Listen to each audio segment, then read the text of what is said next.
Hey everyone, and welcome back to Creative Futures, Place and Presence. I'm Will Taylor, your host for today. I'm a black male in his early 30s, wearing a soft pink satin do-rag, black rimmed glasses. I have a short black beard. I'm also wearing some overhead headphones, some black headphones, a black shirt and a gold necklace with a lovely painting of Jean-Michel Basquiat behind me. I'm also joined by Rachel Jones, a British Sign Language interpreter. Rachel's pronouns are she, her. She's a mixed race woman in her early 30s, wearing a black t-shirt. Her hair is red and tied up, and she's sitting in front of a white wall at home. We're also joined by Emily Quigley, a British Sign Language interpreter. Emily's pronouns are she, her. She's a white woman in her early 30s, wearing a black t-shirt. Her hair is brown and curly, and she's wearing black frame glasses. She's sitting at a desk with a light blue wall behind her. Just going to give everyone a second to sort of settle because, wow, that panel was wild. I don't know about you, but for me personally, I started off with this sort of bit of FOMO, like, oh my God, look at all of this great work I'm missing out on. But that very quickly settled into a sense of pride that this work was even happening in the first place, considering everything we've had to go through over the last year and a half. So deep thanks to everybody on that panel, and can't wait to actually get to experience the work in reality, in real time, in the future. On the main stage, next up, we have a pre-recorded panel. And on the expo stage, we have a panel, storytelling and audience data. Well, back here on the main stage, coming up is a panel with some fellows, pretty much people that I had the pleasure of getting to know very well, very intimately throughout 2019, and a lot of 2020 as well. We have Grace, Roseanna, Tim, and Nick as panelists, and Stephen Hilton as our chair. And they will be available in the chat to field any questions or any prompts and reflections that you have as an audience. This is a pre-recorded panel, mind you, as we couldn't get everybody available today. So without further ado, I'll hand over to Stephen. Hello and welcome to this panel discussion about designing equitable digital spaces. I'm Steve Hilton. I'm 50 plus years old. I have silver grey hair, which is over my ears, longer than normal, and I'm wearing a button-up white collarless shirt. I'll be your chair for the discussion over the next 45 minutes, and I'll introduce you to my brilliant fellow panelists in a second. But I'll start by just saying a little bit about my own interest in the topic of digital placemaking. I was a fellow on the Digital Placemaking Pathfinder.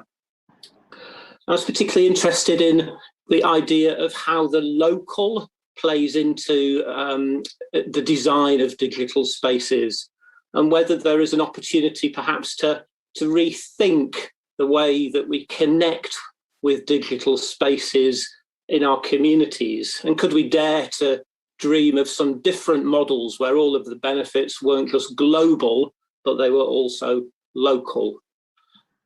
I produced my report, Rebooting the Digital City, which I'll point to along with other research outputs from the programme later in this session. I'm going to start by asking my panelists to introduce themselves one at a time. So, Tim, would you like to introduce yourself and say a little bit about your interest in this topic of digital placemaking and equitable digital spaces? Hi, of course. Thank you, Stephen. Lovely to be here. I'm Tim Lowe. I am 20-something years old. I'm Southeast Asian and genderqueer. I've got short silver hair and I'm wearing a blue, red and white striped collared shirt. I am also a digital placemaking fellow. And my research was specifically looking at how creative and digital technology can be used to create safer spaces for LGBTQ plus people. I advocate for issues of gender health, grief, and longing through increasing awareness of the body in relation to space and embedding everyday embodied experiences into transforming spaces and creating new places. Thank you, Tim. Shawn, could I ask you to say a little bit about yourself? Hello, my name's Shawn Sobers, and I'm an associate professor at the University of the West of England, and I was one of the Digital Placemaking Fellows also. In terms of audio description, I'm knocking on the door of half a century. I've got dreadlocks back here with a grey speck on that side. I was doing the mirror, I got it wrong in the video. And I'm African. My research was kind of interested in bridging the analog to the digital, working in a particular location in Bath called Fairfield House. And I was working with a historic set of events around 1930, working with this old pianola, this very fascinating mechanical music machine. And I was then working with elders in that particular community about their use of music and their use of different technologies and how they make it relevant for them in the contemporary space, really. Yeah, thank you very much. Thank you, Shawn. Next, Grace, could I ask you to introduce yourself? Thank you. Yes, absolutely. So, hi, I'm Grace Quantock. I'm delighted to be here. As my fellow panelists are, I am a Digital Placemaking Fellow. I'm also a psychotherapeutic counsellor, writer and researcher. I specialise in working with people with multiple marginalised and oppressed identities and complex trauma. And I, in my Digital Placemaking Fellowship, was researching how to influence appetite and aptitude for inclusion in digital placemaking, digital transformation. And facilitating conversations, exploring readiness and developing appetite through that. And you can find more of that work on the expo and also at gracequantock.com. To describe myself, I am a white woman in my 30s. I'm wearing a teal hoodie. I've got long brown hair tied back and a rust headscarf on and blue and tortoiseshell glasses. Thank you. So next, I'd like to ask Roseanna to say a bit about herself and her work. Thanks, Stephen. It's really nice to be here with you all again in this digital space. My name is Roseanna. I'm a mixed race South Asian woman with long dark hair, wearing a big black shirt. I'm sitting in a green room and I am 31. I am based in Bristol. I'm a freelance producer, curator and facilitator, and I'm very interested in kind of where creativity and social change kind of intersect. And my work draws a lot on action research and kind of co-creation and approaches really which centre care. So I work with organisations like Rising Arts Agency, where I support artists aged 18 to 30 and other places like Gentle Radical and at the moment Noel West Media Centre. And in the cohort, I was also a research fellow and my focus was on inclusive practices and kind of specifically thinking about what do digital, physical, hybrid spaces where we might gather, how they might kind of nourish us and centre care. So really thinking about that from the perspective with and for Black and POC people of colour, creatives and change makers, and kind of exploring this concept of spaces of care. Yeah. Thank you, Roseanna. That's great. Finally, can I ask Nick to introduce yourself and your interests around this topic? Hello, I'm Nick Durrant. It's lovely to be here with you all. I'm a systems designer at City ID. I appear to be a middle-aged white bloke with glasses and grey hair and a beard, which is terrifying for me. And I've got a rather fetching medieval patterned blue and white shirt on with a collar. And just up here, above my head, is an alien-looking lampshade. Now, I'm part of City ID, which was an industrial partner on the overall project. And as part of that, we've developed a prototype called PopMap. And that builds on our concerns with making the city legible for folks, and especially its expression in wayfinding systems and information. Thank you, Nick. So we're all bound together through this experience of working on digital placemaking, and we all bring our own perspectives and particular interests, but there is a common thread around inclusive design, I think, and I'm sort of interested in people's thoughts on whether we need some different tools or approaches to help us to design spaces differently, both physical and digital and hybrid.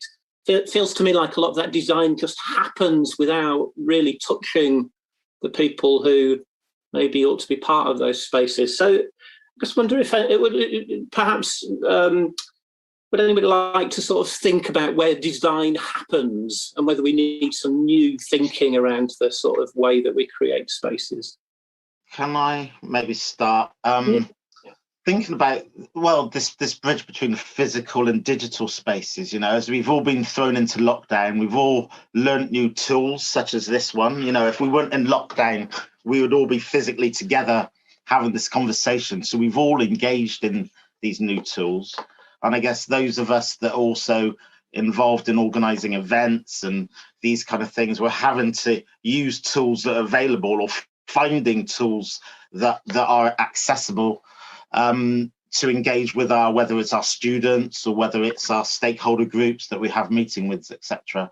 And what I'm finding is you know, to find the appropriate tools for what you need is not easy and quick. You know, we all jumped on Zoom.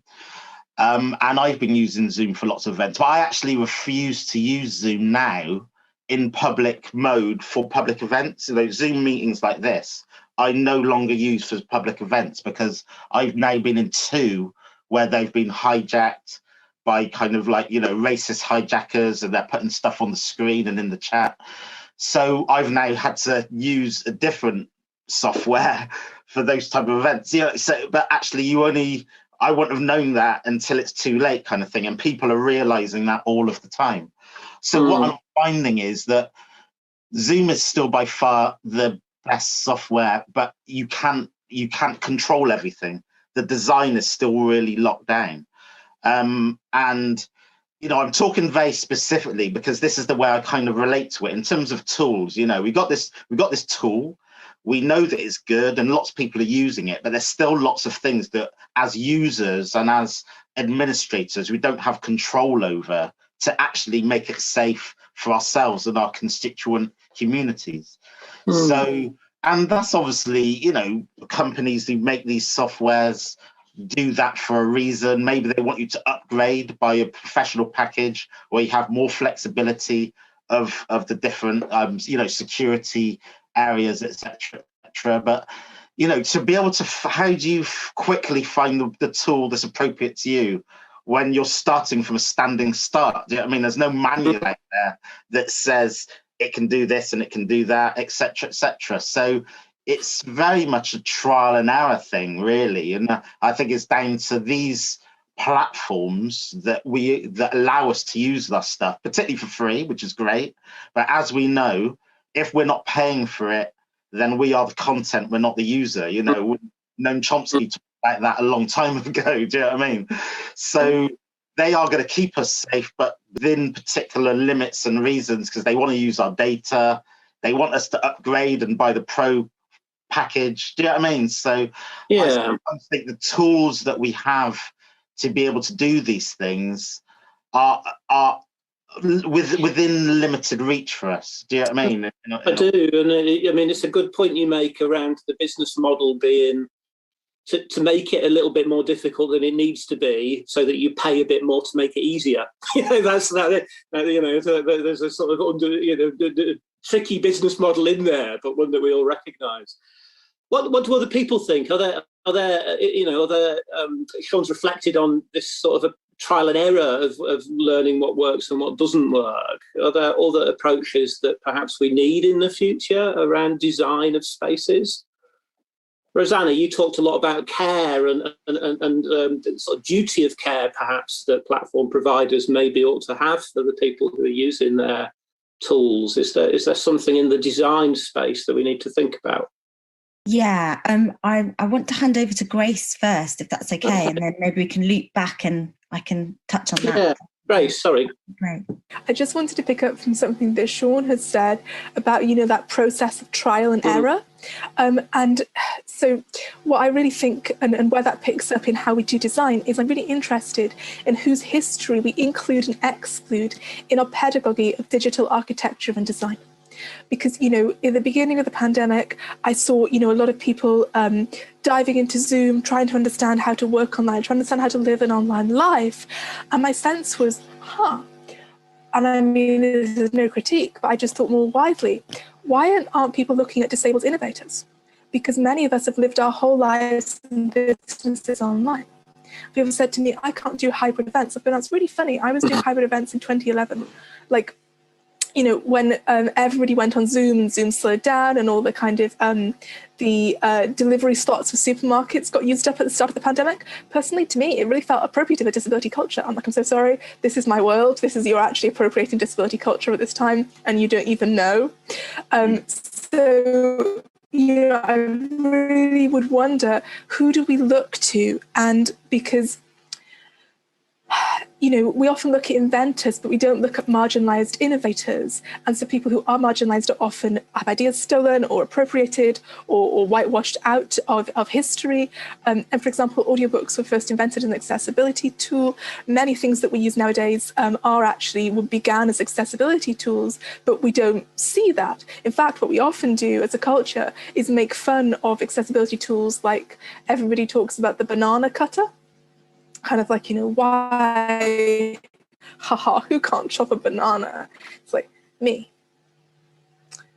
It's in fact that there's this sense that these things have just disappeared randomly, whereas actually they often came from people campaigning and asking and designing and hacking things through. So at the start of the pandemic, I was part of communities, we're just going to hand back to Roseanna, of care and culture and mutual aid, who were sharing masks back and forth, who were saying, I've got 5 masks, I can give you 1, I can give you 2, I've got sanitizer, I've got this, I've got that. This is how you do this. And I was saying to people, we couldn't get sanitizer, and saying, okay, nobody's thought of wipes yet. Whereas, I used to go into trains and I'd go in there, wipe in each hand, and before I touched anything, I've worn masks on public transport for almost 10 years now.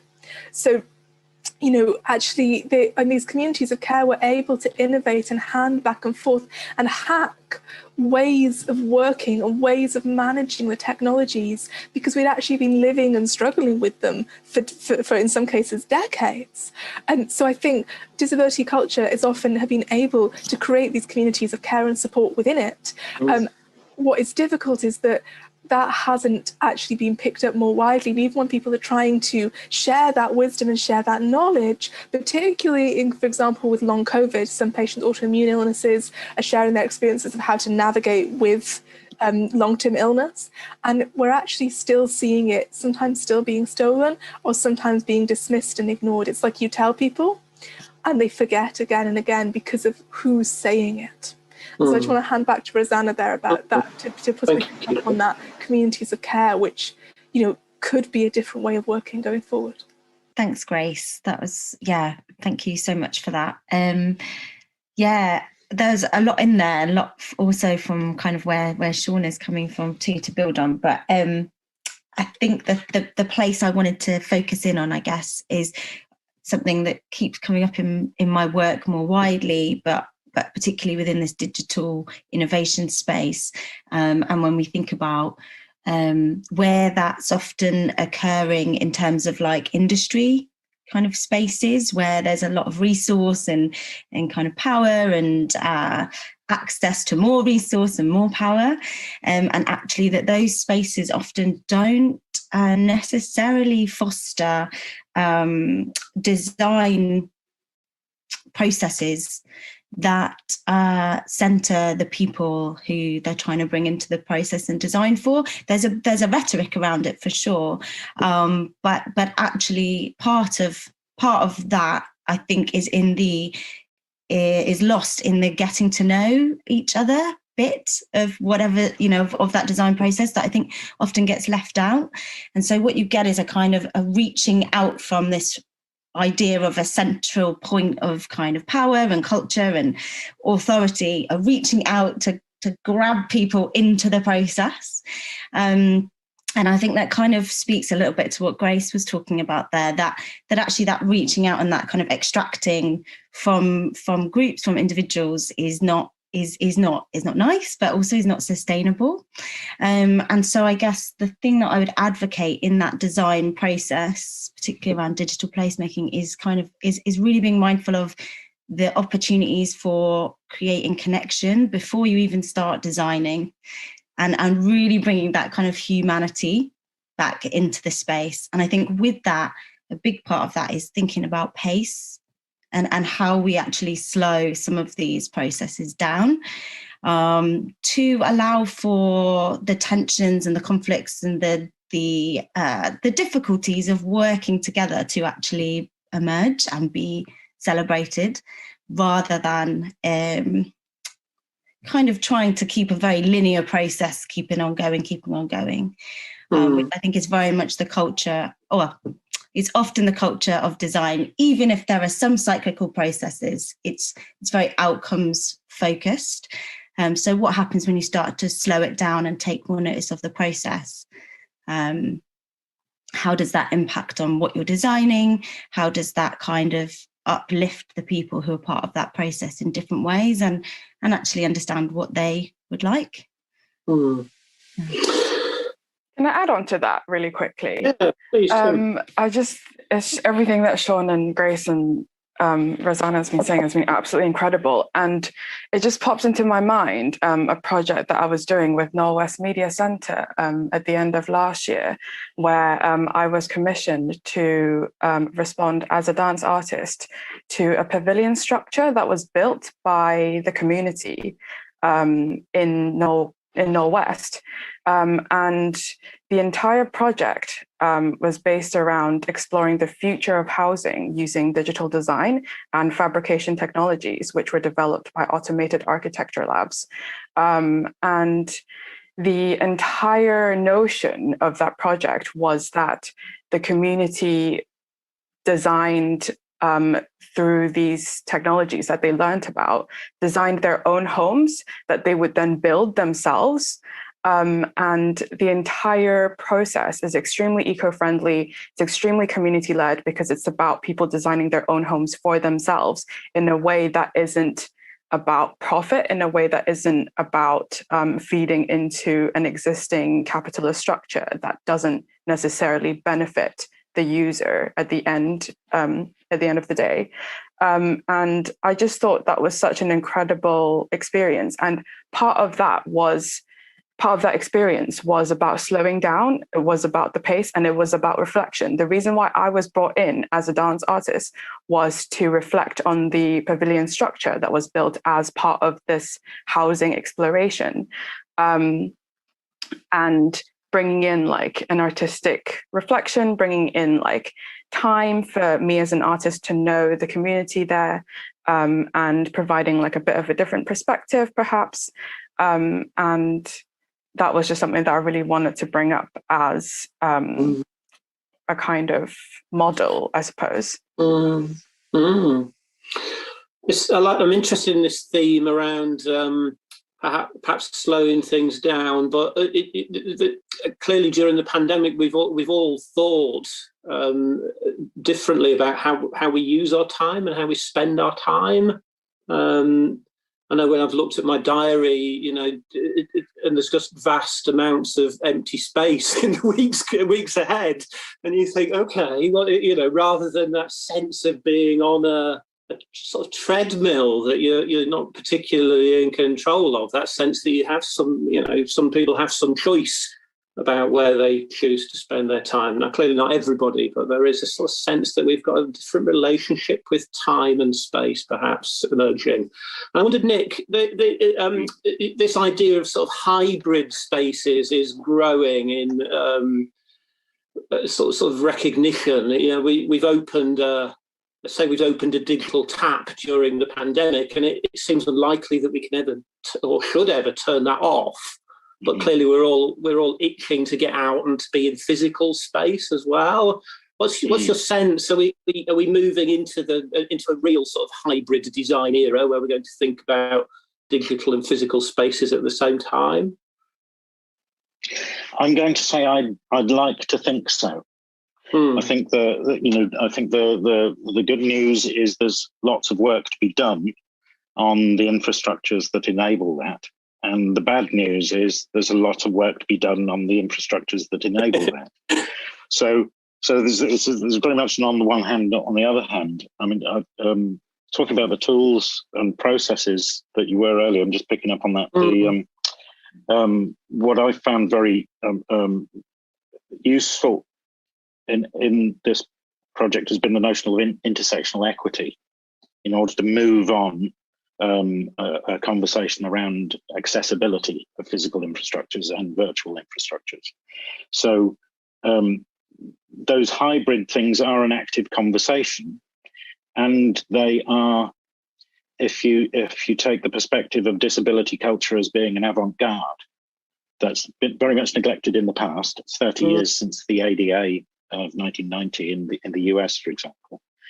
And it brings a more civil rights perspective into that and energy, which I think is really positive.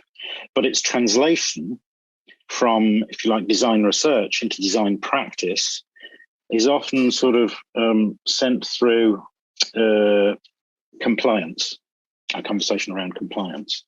And to get it to move beyond compliance needs a big event.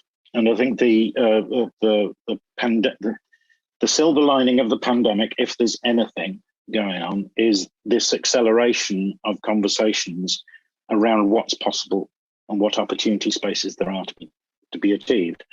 For example, in the public realm, we're now talking about things that are not car dominated. We're talking about spaces that people can recreate themselves in, access to public space, access to public parks, reopening the hospitality industry by opening up pavement culture, etc., etc. That shifted the conversation on from where it was tracked a few years ago, which was a sort of minority going, hey, we could do all sorts of things that could make the carbon-free future possible. And it's sort of shifted the power relationships between the lobbying groups who are involved in the sort of specifications of public space and hybrid space. There's lots of stuff here and material to grapple with and play with. So there are positive signs, and I'm from that. I'm gabbling now. No, that's interesting, and there's something in my head around this sort of timeliness thing, because whilst Roseanna and Tim have talked very articulately about the benefits of sort of slowing things in order to allow reflection, we're also in a moment where there's lots of physical change happening really quickly. When I go out, not that I've been out that often, but when I go out in the city centre, things have moved. There's a heck of a lot of building going on. Physical space has been reallocated in ways that is very different from before the pandemic. And as a business, City ID is interested in mapping and route finding and journeys. How do you respond to the pace of change going on around us? Do you wait, or do you get stuck in now? We're trying to get stuck in as fast as possible. Obviously, there's things that you watch and wait for and see the outcome of, and where the variety of experiments are going on. The big one for us is, I think, an emergent stuff around the changing status of cycling in cities. that cycling infrastructure acts as a battering ram to reduce the car dependence.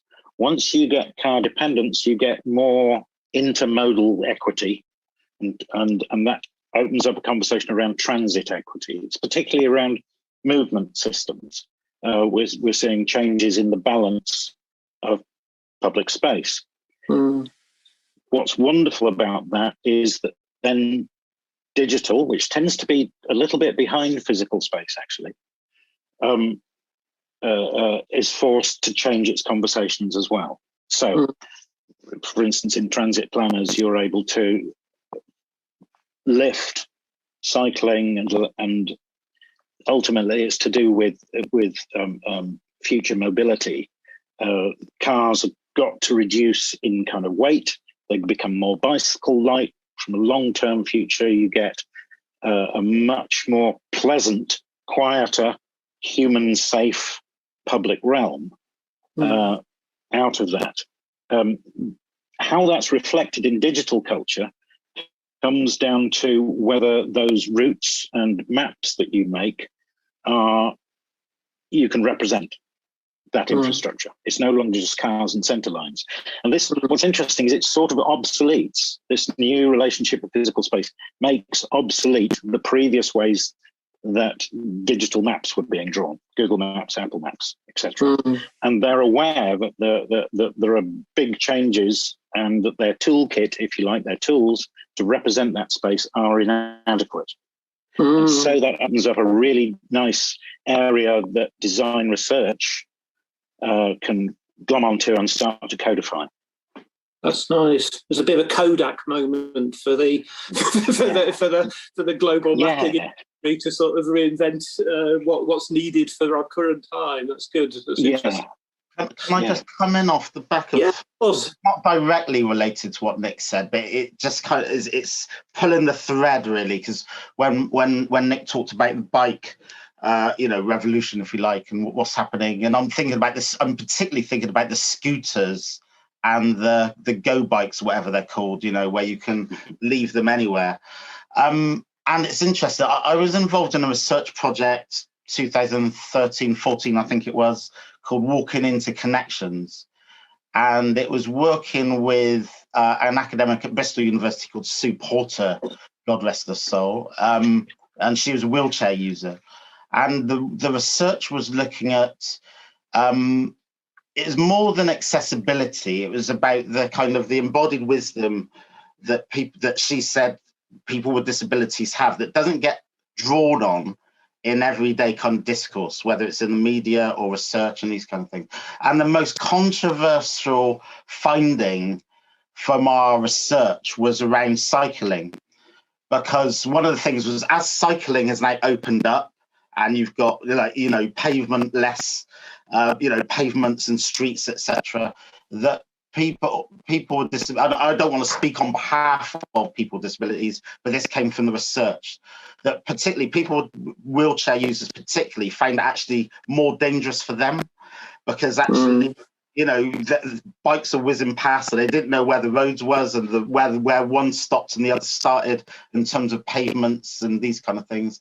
And this is what made me think about these bikes and these scooters that are there's a digital infrastructure that's managing these bikes and these scooters. So whoever's behind the control know where they are in the city. You have to zap it with a QR code and it speaks to your PayPal account, all that kind of stuff. But then when you see them on the pavement, they're left in angles that pushchairs can't get past and wheelchair users can't get past, and it's really, I find it really problematic, like opening up on one side, but it's also potentially closing down on the other side. And that is one of the ways that, the digital and the analog, which I am really interested in, is its bridge. We've got this digital infrastructure, which is affecting our physical space, and vice versa, So, it's just a little reflection. Thank you, Shawn. I'll ask the others to comment in a second. But one of the things I'm always interested in about things like the e-scooters and the bikes is that they have an impact not just on the centre of the city, but also in neighbourhoods. You see a lot of the scooters and bikes just left in random places in sort of parts of the city where you don't normally see new things, if that makes sense. So there's a sort of connection. And I wonder, perhaps, Grace, do you have a sense of, I mean, clearly from your research perspective, you might have an interest in what Shawn was saying, but also this idea of moving away from just focusing on city centres to whole cities or to neighbourhoods is sort of interesting in that conversation as well. Absolutely, and there's so much there. So, Shawn is absolutely right, and this is fascinating and necessary research. So, as a wheelchair user, I have been stymied by, oh my goodness, how do I get past this bike? I have colleagues who are blind and visually impaired, for whom the bikes have been particularly dangerous. It can also be very disorienting for people with cognitive dysfunction or people in various neurodiversities when suddenly, there's no pavement anymore, or the differentiation between pavement and roads. But when I've been part of these, when I've heard about these conversations, quite often my experience has been that non-disabled people were doing the designing, and there was a sense of going, well, we're trying, aren't we? We should get points for that. I mean, I can't do everything, Grace. And the sense where of course, we put tactile paving in, and then the wheelchair users complain. I'm so sorry. Your capacity to tolerate nuance and challenge in communities outside of your own, in this instance, is minuscule. And yet their capacity to tolerate challenge and difficulty within their own difficulties is legion. So this is why I think we need people of communities to be part of the design process, and B, we actually need to challenge people who are doing the designing and say, you say you're designing this community, but literally you can't tolerate it. You can't tolerate it as being, a wheelchair user and visually impaired. So, really, people need to be developing their capacities to be able to sit with that which is uncomfortable, they don't understand, and to call in the ideas and the expertise that they, again and again and again, I'm grateful that they at least tried. And, so this is incredibly challenging. And whereas, we deal with difficulties of hybrid space and co-use of space every single day. We've managed to create spaces where cars and bikes can go, not brilliantly, but we're constantly working. We're talking about it now. I believe we can do the same with inclusive spaces, but there needs to be the appetite to have those conversations, and there needs to be the aptitude, as I looked at in my research, to be able to have those conversations. And a big part of the aptitude is having the right people around the table, or having access to those, and being able to listen when they are talking and to be able to act on what they say. And, sometimes you'll go into a space, you're trying to create inclusion, and you'll see people will say they've got huge dreams, they've got loads they want to do, but you can't have any budget. We can't change things. And, we can't alienate our core demographic who basically support policies and processes that would kill people like you. But we don't mention that too often. They just want to be, so they've got big appetite but no aptitude, or sometimes they have no appetite at all, or no aptitude at all. So sometimes assessing this at the beginning can be really important for people who are creating inclusion, because we are safer when we're going in, and it also lets the onus sit with the people where it is. It locates the problem not in our othered bodies, but in the people with the power and the privilege to actually challenge them to say, you are there, you are the one who is really, I'm not the problem here, you are the one who is balking at, to be very, very blunt, you are the one who is balking at my existence. So let's not locate the problem in my body, but instead orient it in the systems that are oppressing, and actually recognise them as systems and challenge who put those together, who are they benefiting, and how do we start to unpick and unpack those, which I think is something we're seeing more with hybrid working. And it's something that is very interesting in terms of location, neighbourhood, particularly, often when I'm speaking to people in some of these positions, they will tell me that, they don't know any disabled people. And I always think, gosh, there's millions of disabled people in the UK. So actually, either you're in an industry or neighborhood which has excluded disabled people, often through the reasons of poverty, by the very nature of what you're supporting, or you're somebody who's not safe for people who are visibly disabled to disclose to you. But in telling me that, you tell me a huge amount about your life and about the way you consider the world. And that comes out in the design. So I'm going to close the session in 5 minutes or so by asking you all to think about one hope for the future. So start thinking about that now. But before I move on to that, I just wondered whether Tim or Roseanna wanted to reflect on what Grace was saying about the sort of almost a skill set that's will be needed in the future to enable those, or for people to be more comfortable in holding and hosting and responding to those inclusive conversations that Grace has sort of told us quite rightly will be needed in the future. So where's the next generation of digital and urban designers coming from? And are we hopeful that we can sort of create people who will be skilled in that space? What do you think, Roseanna or Tim? Yeah, I'd love to come in on that. I think there's firstly, just to shout out, there's some really incredible stuff happening in Birmingham, with a kind of constellation of organisations and amazing creatives and change makers there. The Civic Square and Maya in particular are kind of really at the forefront of some of this work. So I'd really encourage people to kind of go and check out their work and their kind of action research. The visioning that is becoming real within the fabric of the city in terms of placemaking and digital placemaking. So I really encourage people to go and have a look at that and tune in to some of the kind of design principles that they are bringing to their work. And I think in terms of skills, I feel like a lot of what we've talked about here, and it kind of relates to what Grace was saying, is around that kind of adequately resourcing and kind of infrastructuring the people in the projects as much as is needed. And sometimes that means, or often that means, recognizing where skills and understanding and knowledge, kind of where the edges of that are within the people who are kind of leading on stuff, and then creating spaces which can hold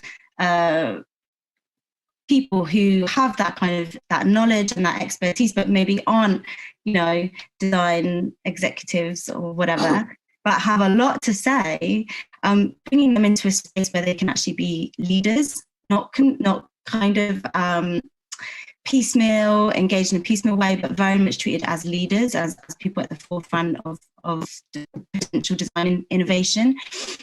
And I think within that space, what we need to look at is that holistic process of the design process, basically, where I think active listening, holding space for those really difficult conversations and kind of conflict to emerge, really understanding how we can have more flexible frameworks, I think, for developing ideas, things that centre the people who are involved and not necessarily the projects.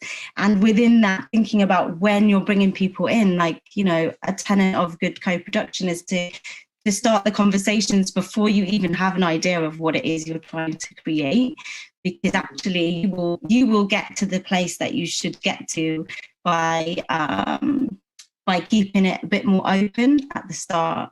And so then that relates to this whole thing of like trying to embrace the unexpected and the emergent and really honour the richness and the nuance that comes out of co-production processes. And I think that kind of skill, that kind of practice is being practiced by individuals, by organisations, but we are few and far between. And I just think the more of us who are kind of trying to practice in that way, just saying, actually, as I think it's Bayo Kamalafe said, he's got a great talk online, just around like the times are urgent, so we must slow down to actually allow for the complexity of everything that's emerging, of all of the ways that people have been let down, to actually address those, and to know that it's going to take us more time. So give us time, give us resource, let us in, and get good facilitators in these spaces, I think is a massive part of that. And it might not be that they come from traditional design backgrounds. It might be coming from very different spaces.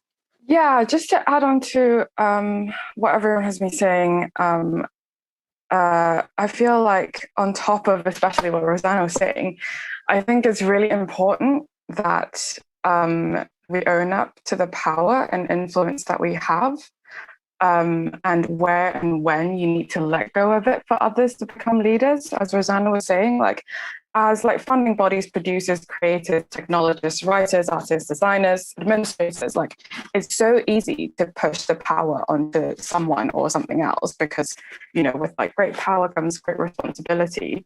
And for some reason, people don't want to admit that they carry that responsibility. It seems like it's easier to think of yourself as like a victim of a system, or a victim of someone else. And I mean, there are obvious limits to, your power in like your personal life and in your professional life, but like you have it, we all have it. We just got to like own up to it. I maintain that everyday activism is powerful. Like how you treat yourself and how you treat others is powerful. There's no point in, going to protest and saying that like, yes, I'm against racism. Yes, I'm against, like gendered violence against women, particularly perpetrated by men. But you go around and you live your life, with complete disregard and dismissal of the racial minorities and the women in your life. I think that's just completely redundant. And like, I think turning inward and looking at the power that you have is going to be really important moving forward. So let's finish with hope for the future. One thing that you would like to happen in the coming years that will take us towards more equitable digital spaces. So Nick, what do you think? What do you hope for?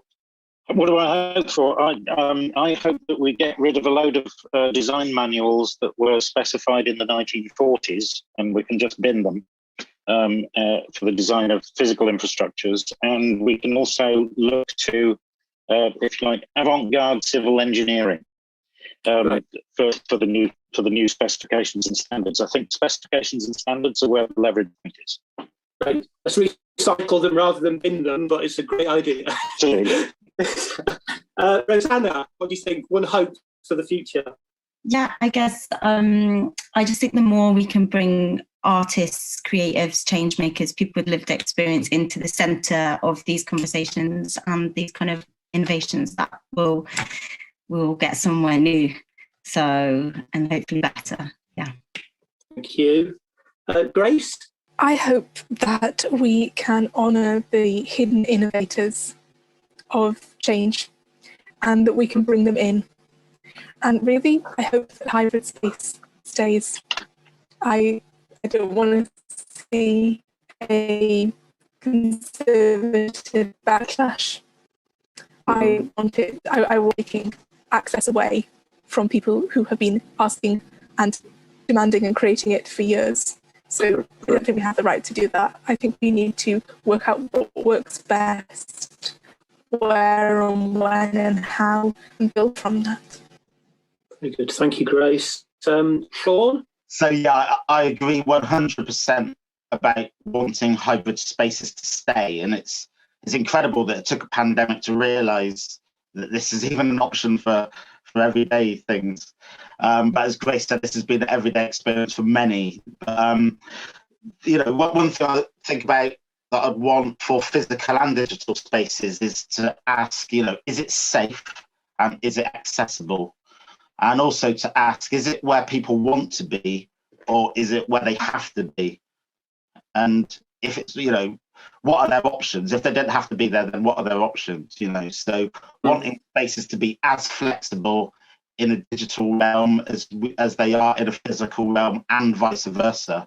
So the people in those spaces have the agency to make it safe for them and to make it accessible for them, even if it wasn't designed in that way by the architects, really. Shawn has kind of taken my point, really. So I'll just add on to that, like safer spaces for Black people, safer spaces for Asian people, safer spaces for queer people. And I hope that we can all take a responsibility of care towards ourselves and most importantly towards each other, and really listen to what we all have to say and what our experiences are. Thank you, Tim. We're at time, so it's been a delight to share the discussion with my fellow Digital Placemaking Fellows. It's great to see you here online, and I can't wait to see you all again in person soon. All of the research reports that have been mentioned during the talk are available online in the Expo booth section, so please do go and explore them. So thank you very much. Enjoy the rest of the event, and goodbye.